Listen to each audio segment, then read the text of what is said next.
అమ్మకి అన్నం పెట్టిన వాడు పిన్నమ్మకి గాజులు చేయిస్తానంటే నమ్మేశాం. సామెతలు మనకి తెలుసు, నమ్మడమే మనము చేస్తున్నాం. జగన్ రెడ్డిని ఏమని చూసేశారు? ఏమన్నా ఆయన చరిత్ర ఎలాంటి చరిత్ర? తండ్రి చనిపోతే తండ్రి శవాన్ని పక్కన పెట్టుకొని నాకు ముఖ్యమంత్రిని చెయ్యండి అని అడిగిన చరిత్ర.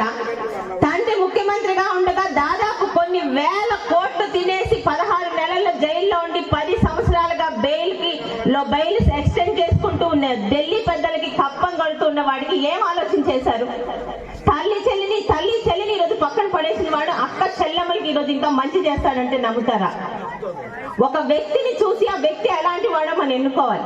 మన ఇంట్లో ఎవడైనా అద్దెకి దిగుతాడంటే వాడు కరెక్ట్ గా అద్దె కడతాడా, వాడు మంచోడా కాదా, వాడికి ఏమైనా క్రైమ్ రిపోర్ట్ ఉందా, గతంలో ఏమైనా జైలుకి వెళ్ళాడా, అన్ని చూసిస్తాము. రాష్ట్రాన్ని మాత్రం ఎవడి చేతిలో పెడితే వాడి చేతిలో పెట్టాం.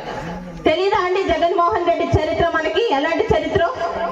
5 సంవత్సరాలే కదా అనుకున్నాం.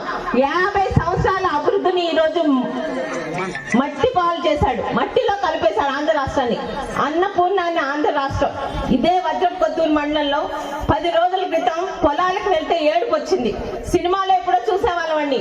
పొలాలు బీడలు వాడి రైతు నెత్తి నోరు కొట్టుకుంటున్నాడు.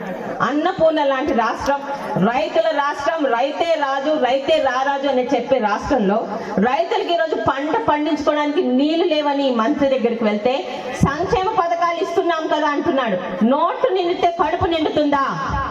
బియ్యం పండితే తింటుందా? నోట్లు వస్తే కడుపు నిండుతుందా? ఆ మాత్రం ఈరోజు లేదా?